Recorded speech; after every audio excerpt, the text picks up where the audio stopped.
Magandang umaga po mga kabakal. Mag-unboxing po ako ng aking bagong welding machine na Powerhouse TIG 250 poles. So, kauna-unahan ko po itong TIG welding machine mga kabakal. Matagal na po ako hindi nakagamit ng TIG, kaya excited po ako. Yan, bubuksan po muna natin. Maganda po ito mga kabakal kasi magandang brand po ito, Powerhouse.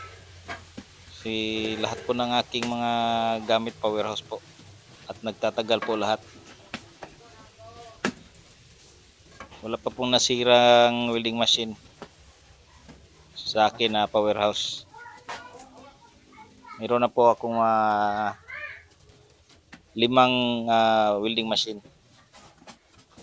Meron akong TIG, yan TIG po, tsaka MIG, meron na rin po ako.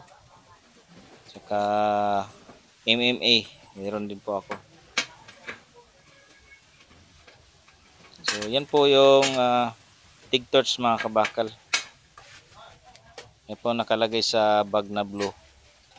So nandyan din po sa loob yung mga accessories niya. May mga cup. Yung cup po, may 3 cup po dyan. 5, 6, 7 po ang sukat. Saka may ano din po, may kasama na rin pong tungsten. May isang tungsten na po dyan.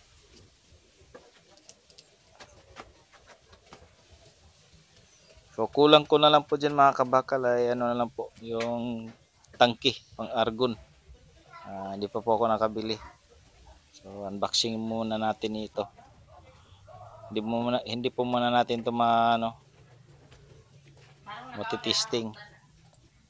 Hindi pa ako nakabili ng tangke. Boro ni bala?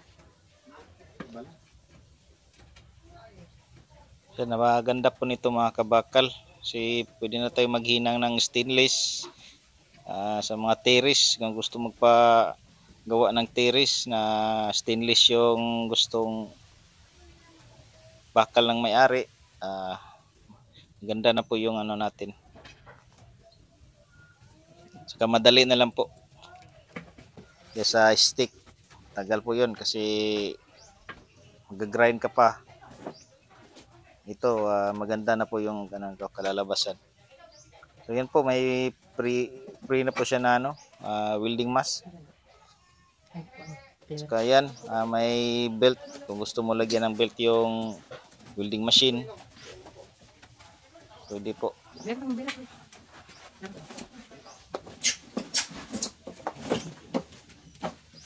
Ayan, may ano pa po. 2-in-1 po yan mga kabakal.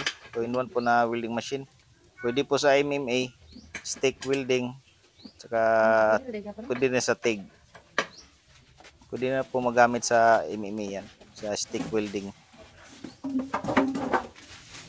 So, yan na po yung ating welding machine na Powerhouse. Inverter welding machine. TIG 250 volts. 250 amperes po yan mga kabakal. So yan po yung likod ng ano natin mga kabakal. Tsaka yan pong sa harap. So yung ibang mga ano dyan, hindi ko pa po kabisado kasi first time ko pong magka welding machine ng TIG. Pag-aaralan po natin yan, titingnan po natin sa user's manual niya. Kasi matagal na po ako hindi nakagamit ng TIG welding machine.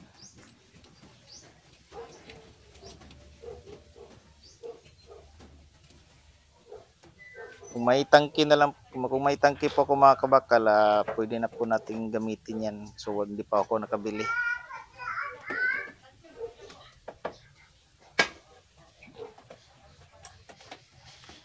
So yan po yung lagayan sa sa bawat gilid para sa stick welding po. Yung dalawa po sa gitna para po sa TIG torch. At yan po, may mga pindutan po dyan. Sa ibabaw may pindutan po. Kung gusto mo TIG ang gagamitin mo, iilaw po 'yon. At kung gusto mo naman namang MMA, iilaw din po. Pindutin mo lang. Saka naka-digital na rin po yung ano niya.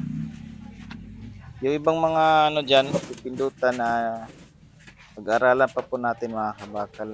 Kasi first time ko pong magkaroon ng welding machine na TIG.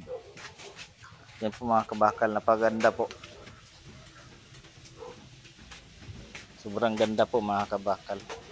Pero sa stick po mga kabakal, pwede natin gamitin yan. Kasi hindi na kailangan ng tangke or argon. Yung sa TIG lang, kailangan natin ng argon.